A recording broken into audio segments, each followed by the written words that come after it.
Selamat pagi rekan-rekan sekalian, apa kabar semuanya? Semoga dalam keadaan sehat selalu ya. Perkenalkan, saya Salmawati sebagai moderator yang akan memandu acara kita pada pagi hari ini. Dan terima kasih para narasumber saya yang sudah bersedia hadir pada pagi hari ini. Ada Kak Lydia dan Kak Dila dari Komunitas Angkutan Darat Jakarta, dan ada Kak Maria dan Kak Rani dari Komunitas Lawan COVID-19.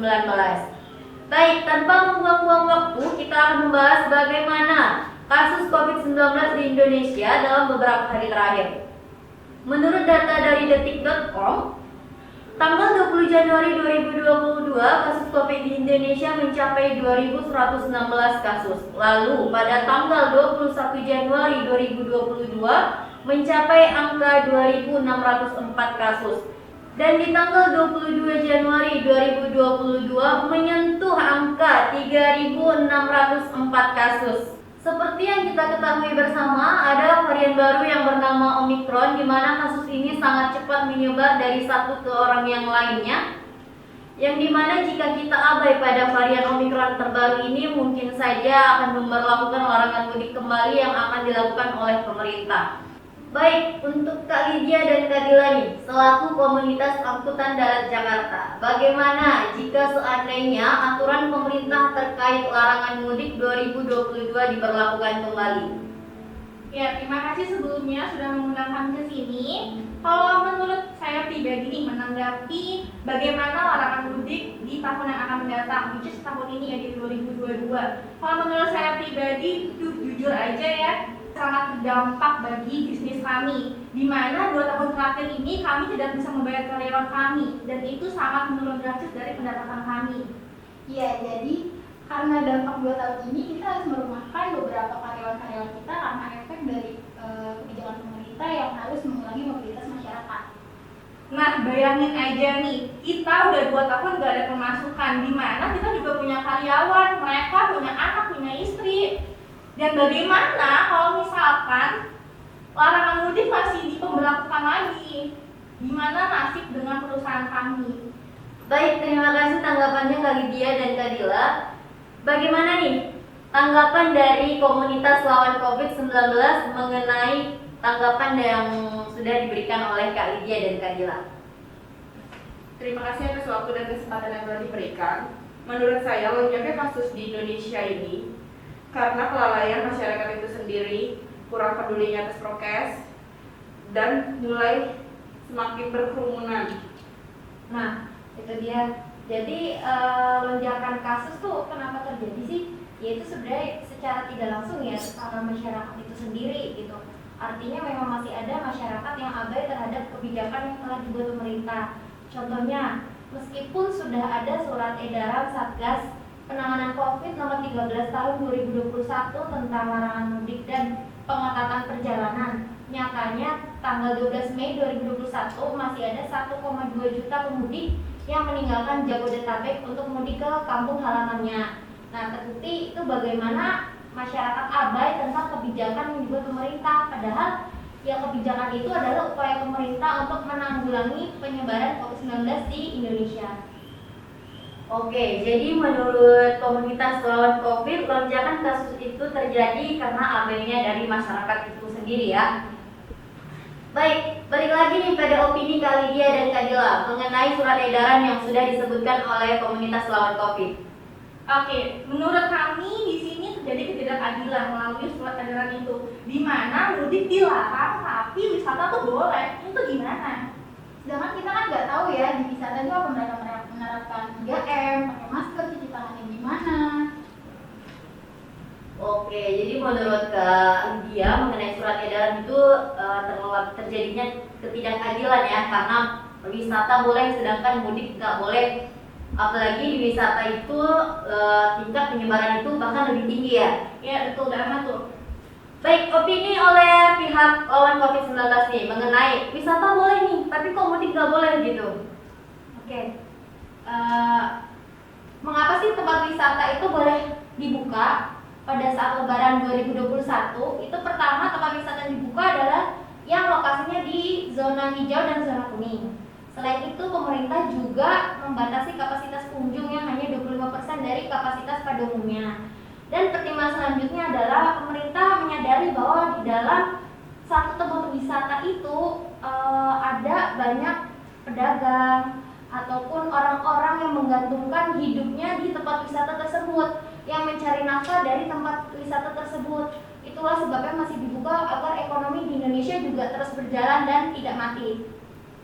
Bahkan pemerintah pun menyediakan tempat cuci tangan dan menerapkan 3M tersebut. Oke, baik. Menurut komunitas lawan COVID, wisata dibuka hanya pada area zona hijau dan kuning. Dan pemerintah juga menyadari ya bahwa dalam suatu tempat wisata itu ada banyak pelaku ekonomi yang menggantungkan kehidupannya di situ, dan sesuai protokol kesehatan yang dikatakan oleh Kak Lawan COVID nih, bahwa di tempat wisata tersebut juga sudah menerapkan 3M dan mematuhi protokol kesehatan ya. Baik, menurut tanggapan dan opini Kak Lydia dan Kak Dilari mengenai bahwa wisata yang dibuka itu hanya pada zona hijau dan kuning, dan juga pada tempat wisata itu banyak pelaku ekonomi yang menggantungkan hidup di situ, dan dikatakan jelas bahwa wisata itu sudah menerapkan 3M dan mematuhi protokol kesehatan. Oke, kalau dari pendapat kami tadi dibilang banyak pelaku usaha atau pelaku ekonomi yang menggantungkan dirinya pada tempat wisata. Sama juga dengan kami. Kami punya karyawan, kami punya para supir yang menggantungkan hidupnya pada perusahaan kami. Kalau mudik dilarang, gimana kami bisa membiayai hidup mereka? Gimana mereka bisa membiayai istri dan anak-anaknya?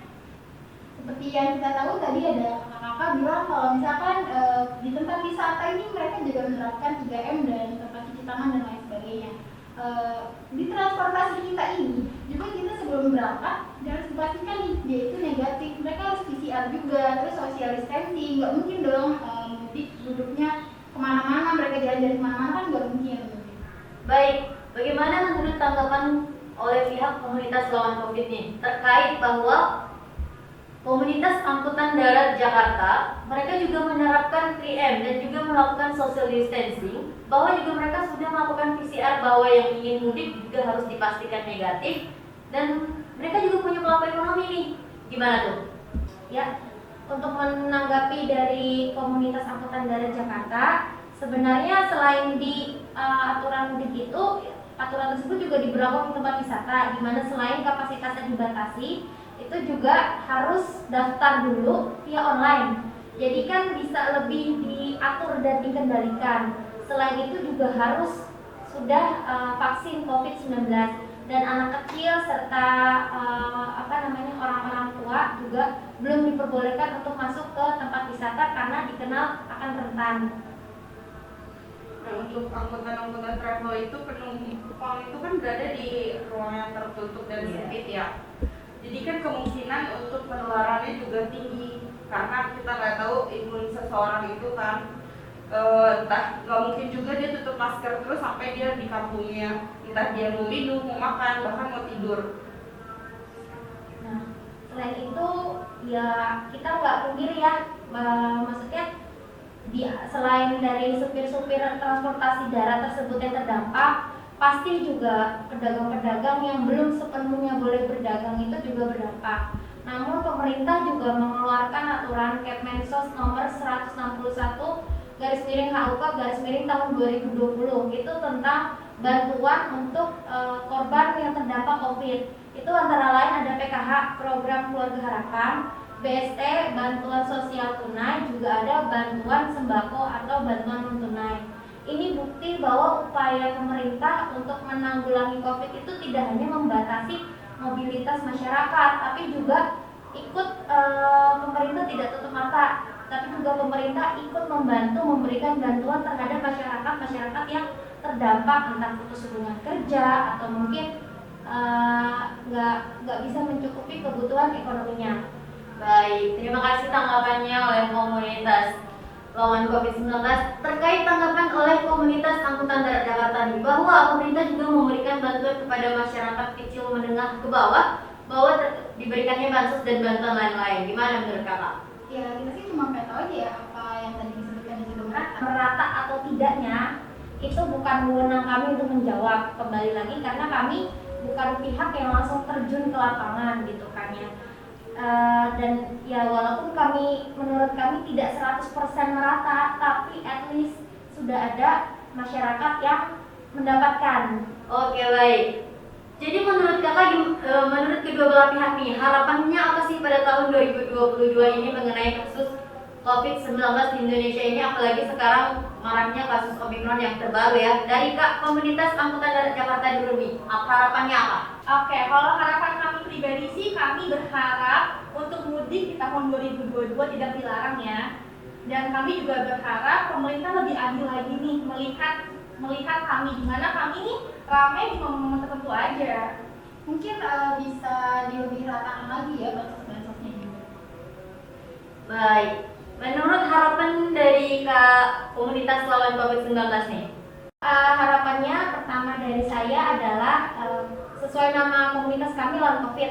Artinya mari kita bersama melawan COVID-19 ini. Apalagi sekarang udah ada varian Omicron ya. Karena COVID-19 ini bukan hanya tanggung jawab pemerintah saja, tapi juga tanggung jawab kita bersama. Mari kita lebih sadar lagi tentang protokol kesehatan, memakai masker, mencuci tangan, dan menjaga jarak. Kalaupun mudik ditiadakan lagi di 2022 ini, ada hal positifnya, lebih hemat uangnya bisa dikirim ke kampung untuk keluarga di sana, ataupun kita bisa menyayangi keluarga kita dengan tidak menularkannya lebih jauh lagi. Oke, baik. Dapat saya simpulkan pada acara kita pada pagi hari ini, walaupun ada banyak masyarakat yang terdampak COVID-19 ini, namun pemerintah juga memberikan upaya untuk membantu seperti bansos dan lain-lain ya.